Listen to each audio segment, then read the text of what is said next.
Hello everyone, welcome to Just Invest Today.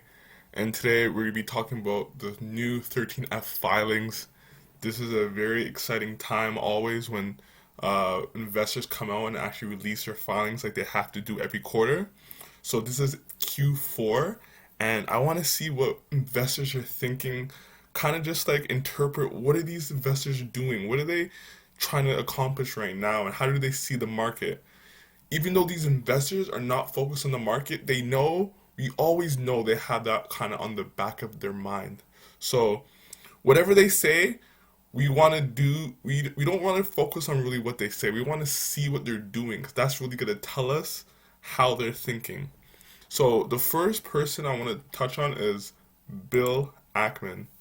So we know Bill Ackman is an amazing investor, and we want to see what he's doing because he has always a lot to say. So he recently came out and said that 2021 is going to be an amazing year for investment returns. That's what he thinks.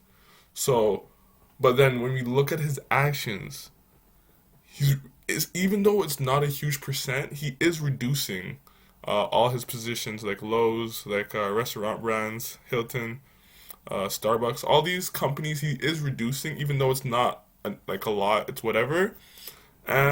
So from what I gather with Bill Ackman, he's just probably chilling right now. He's probably maybe even more focused on his SPAC plays because he has a SPAC. Maybe he's just focusing on managing that right now.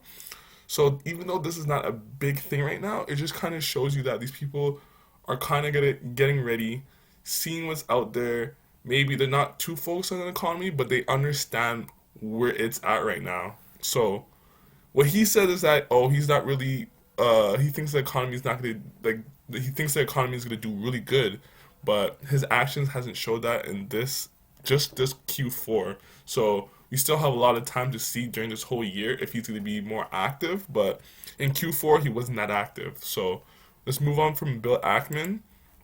Let's go to Warren Buffett. You know Warren Buffett, the godfather of investing. His plays mean a lot to us, guys. His what he does means a lot because he's been through ups and downs, turmoil, whatever. And then his everything he did in this quarter kind of shows you where his thinking's at. Like he reduced Apple 6%, not a huge amount, but still he's reducing Apple probably because he thinks it's too expensive right now. But there's more reasons to sell. There could be a lot of reasons that people sell their stock, but it's probably because it's probably too high right now. So he's like, let me get some off the table and take a little bit of profit. So I can see Warren Buffett doing that. So 6%, he bought Verizon. Like this is what I'm talking about. Like these stocks, I feel like he's buying, and he's buying the ones that he's selling. It's almost like he's preparing for something to happen. Like I don't know if I'm just crazy, but this is what it feels like. Verizon is gonna last in any market condition. Like any market condition, you need a phone. You're gonna use your phone. You're still gonna pay your phone bill. So it's like a perfect company to buy right now. Even though I don't know how if it's like, well, if Warren Buffett's buying it, it's probably undervalued. He sees it as undervalued, so that's a good signal that it's probably undervalued if he's buying it at that price. So it's very interesting. Probably something that you can probably dig into to see. Then he has a bank. He's reducing banks because we know right now banks are probably not going to do like amazing, especially during this time. So interest rates are super low. They're not getting a lot of those interest rate gains. So and that's a way people and they're holding on to a lot of loans too. They're probably not as aggressive lending out money too. So that's interesting. And then he has Chevron. Like this is an interesting buy, Chevron. Like I wonder where he sees with Chevron. Probably because he thinks, but like the long term of the oil industry is kind of up and down. Like where do we think this oil industry is going to go 5 years from now? But Chevron might be actually adapting to the new EV market. So I'm not too sure what I see with Chevron, but I think he still sees this as like one of those defensive plays, like Chevron, Verizon, and then like look, two pharmaceutical companies. Like he just put in 20%, 28%. That might be his investees, the people that work under him, Todd. But like still, like it's like he's playing very defense. Like he knows these companies are probably going to be good because we know the pharmaceutical industry, especially during this whole pandemic, those are companies that are probably going to do really well right now. So it's almost like he's playing defense on what can happen or what might happen in the future. So it's just very interesting. He reduced another bank. He reduced Bristol Myers. He put money into it. RH, like it just all T-Mobile, another one. It just seems that like he's playing it very safe right now, cause he probably sees something happening in the future. This is what I keep coming back to because everything just feels very safe, very steady. So he's not being aggressive. He's kind of playing it more defensively right now. So that's an interesting thing I kind of like gathered from what Warren Buffett is doing. Tell me what you guys think about that. Is Warren Buffett just playing it cool? Is he being very? Is you think in the future he's gonna be more aggressive? Like, how do you think he sees the market? So now we can go to let's go to someone else. I want to talk about Lilu, and then after that we can talk about Michael Burry. But let's go to Lilu. So he reduced his Facebook, which I thought was very interesting because he just recently bought Facebook in the last quarter, put a good amount in it, and he reduced it by 27%, which is a good chunk. 27% is pretty solid amount. So we're gonna see because I still feel like Facebook is very undervalued compared to every other company. Because like if you compare Facebook to Apple, Facebook is way more undervalued than Apple because Apple has been on a good streak because everyone believes in Apple right now. Facebook, the sentiment for Facebook is horrible. You know the whole government situation in the U.S. and how they're like all their social media, the privacy stuff. So they don't have any good outlook right now. But once that clears, I feel like Facebook would hit 340 easily once that all that smoke and drama clears from Facebook. And we gotta remember that the government, I feel like Joe Biden is more on Facebook's side because pretty much Facebook helped that side win. Not helped, but like Joe Biden doesn't have any like kind of dilemma with the media companies because they didn't really do anything to him like they did to Trump. So that's interesting. And then we had PDD.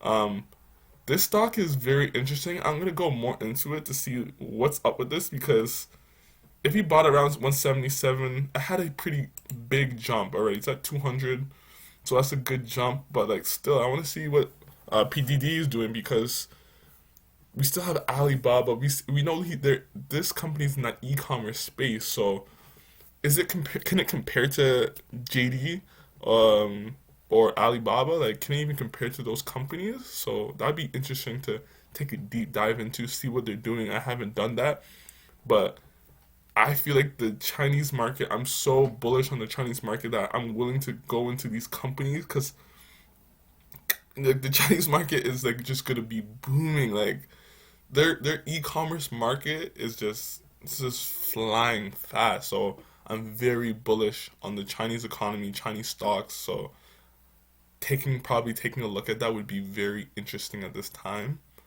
Um, let's go to last one. We go to Michael Burry, man. Michael Burry is just such a interesting investor.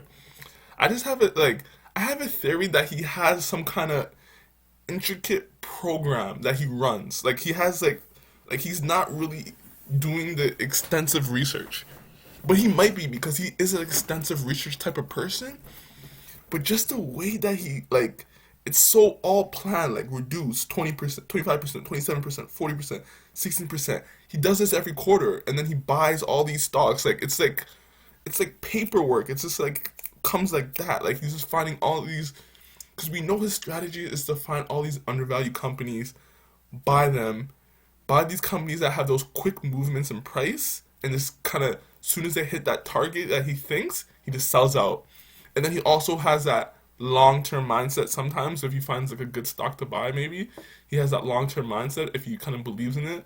But he's just in and out of these stocks every 4 or 5 months. So it'd be very interesting to see like ask him about does he have like some kind of program or is he actually going through every company analyzing everything in the balance sheet because analyzing companies takes a while, but he's very smart, so he might be able to go through the balance sheet very quickly and just boom, boom, boom, boom. Is this company undervalued? Do I think I can have it? Is this have a huge upside quickly? Then just invest in it quickly. So maybe he is doing that. Maybe he's not looking at management or anything of that. He's just going quickly buying these stocks that are undervalued, and he probably looks at some technical analysis to see if this company has potential to go up, if it's actually people buying in and out of the stock. So he's an interesting guy to kind of actually do a deep dive on. I'm gonna be doing another video on Michael Burry to see what he does in the market and how he